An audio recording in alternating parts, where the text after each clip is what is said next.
నమస్కారం ఘంటారావానికి స్వాగతం. ముందుగా ప్రధానాంశాలు.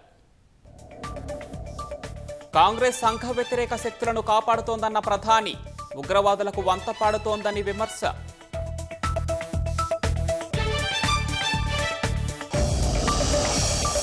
నేపాల్ తాత్కాలిక ప్రధానిగా జస్టిస్ సుశీలా కార్కి బాధ్యతలు, ఆందోళనల్లో చనిపోయిన వారిని అమరవీరులుగా గుర్తిస్తామని ప్రకటన.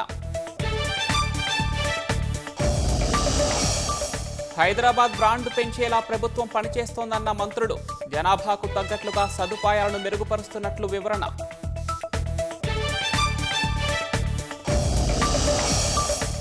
ఫీజు రియంబర్స్మెంట్ను వెంటనే విడుదల చేయాలన్న హరీష్ రావు, ఈ నెల 21 వరకు బంద్ కొనసాగిస్తామన్న కళాశాలల అసోసియేషన్.